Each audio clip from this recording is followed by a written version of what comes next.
Hello and welcome to Hittobox. On today's episode, we talk basics every game should have. In my other video, I mentioned something along the lines of every game should have the following structure.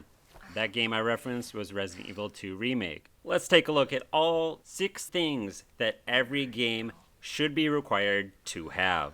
There will be discrepancies because the basics of a FPS are not the same as a JRPG or the same as a click-and-point visual novel, indie games being the lone exception. The first of our basics may not be the most essential, but it sure is starting to feel that way with the frequency added in the last and most current generation of games. New Game Plus. At least some form of it, as a lot of games can utilize this feature and use it well. Games like The Witcher 3 Wild Hunt, Resident Evil Village, and Star Wars Jedi Fallen Order all have great New Game Plus modes. Games where gear or skills are kept for a new playthrough, making rudimentary things a breeze so you can get right back into enjoying gameplay without the hassle of being basic. Now, this doesn't really work for a lot of genres. A click-and-point game, just redo and replay the game. No need for New Game Plus, but a few games I think stick out above just New Game Plus as a basic feature are The Witcher 3 Wild Hunt, Resident Evil 2 Remake, and Resident Evil Village. Now, it would be totally awesome if older games added New Game Plus in. Not likely going to happen, but it would add even more replayability to get players back into those old games. Quite honestly, New Game Plus is probably one of the smartest ways any company can get longevity out of their game. It also provides a longer life cycle for a game. This is essential for releasing DLC.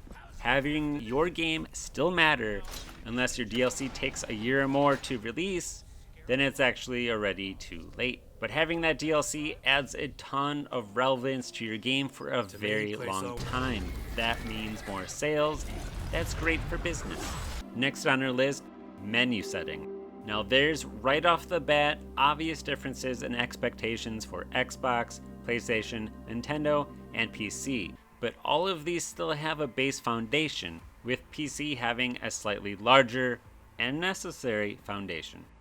All of these should have at least, well, the option to play the damn game. Don't think that's an issue, unless it's terrible. An in-game quit game option, not quit to main menu to then quit BS, or on PC, quit to the desktop option. None of that bullshit. We do not want to quit to the main menu. No thank you. Let us quit to the desktop or quit out of the game entirely. We don't want that extra step. No thanks. Stop doing it.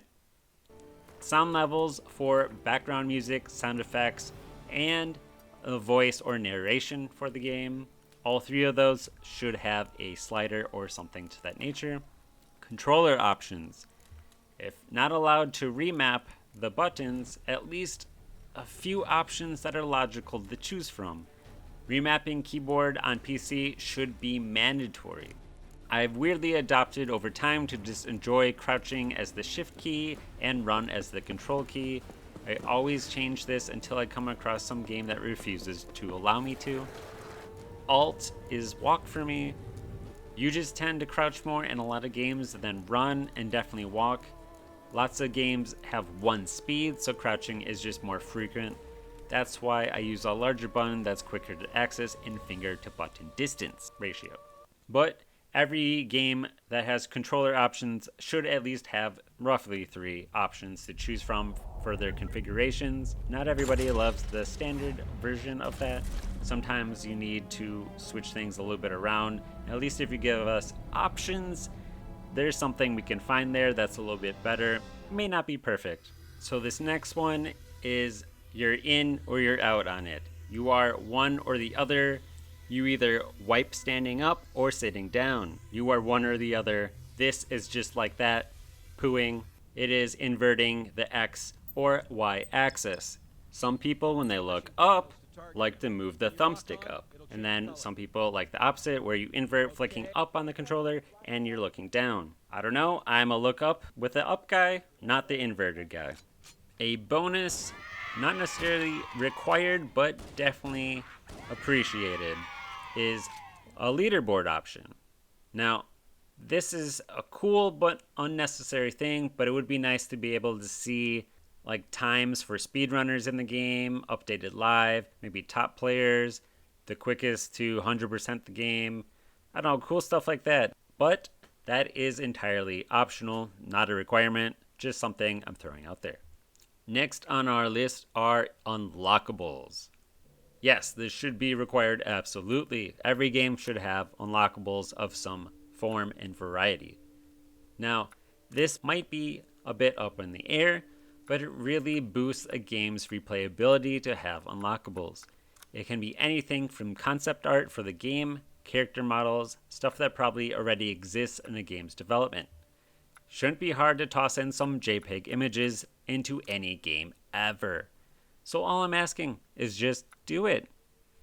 Then if people really like it, sell it as an art book and you profit. Clueless Studios, I'm telling you. Also, I know it's a pain and I miss it dearly, but an old trend that died out in some ways or transformed into microtransactions or DLC, yuck, sorry, had to say it, is unlock skins and character accessories. Games have become so basic. If you want more stuff that used to be included, is now stripped out and we expect you to pay for it. The current standard for a lot of games is bare bone product. Very unfortunate for gamers. Another form of unlockables are movies. If the game has cutscenes, let us watch them all after going through the game, or while we're going through the game, at least watch the ones we've unlocked. Sometimes there's a cutscene just so awesome it's worth seeing on its own again. Sometimes you miss something, or whatever the reason is, let us watch them. The next one up is difficulty. Here's the thing though, besides depending on the game type, I think we can also do an alternative to the obvious: easy, medium, and hard.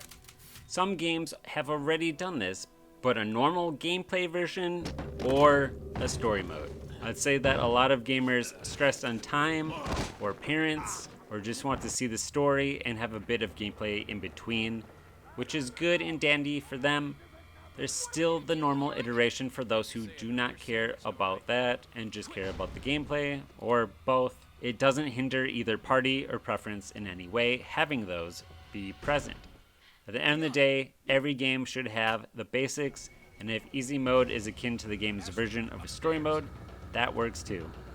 Is the default of easy, normal, and hard mode enough for every game to be the standard, or do we need more options than that? Should there be 4 where there's a very hard difficulty, or a 5th where there's a very hard, extremely difficult master difficulty of all world-ending difficulties, or toss in the reverse of a very easy mode / story mode? Campaign and multiplayer mode, if it's applicable, because some games straight up will only and can only really be single player or multiplayer. I do find it interesting that some games have just detached the components to being their own games at this point. Now, some games branch to part the two, while still a lot of games have both, sometimes one being a lesser experience than the other, unfortunately. Sometimes the single player is way better than the multiplayer, and sometimes the multiplayer is way better than single player. The worst part of this next one is the fact that I actually have to talk about it in the year 2022. Literally, this should have been a thing 15 years ago, at least. Skippable cutscenes. Holy crap, people. There's a lot of reason for this. You know, playing through the game the first time, I can understand having unskippable cutscenes. It makes sense. Hopefully you enjoy everything the game gives you and you don't want to skip. Problem comes after that. The second playthrough, then the third playthrough, and beyond. New Game Plus. Let us skip. The sad part is, gamers have expected this for like 15, 20 years now. Yet it's still a thing we deal with from time to time. Absolutely bonkers. I hope you enjoyed today's video of basics all games should have. Let me know down in the comments what you think are essential features every game should have, and what did I miss? Thank you for watching, and I'll see you next time on Hittobox.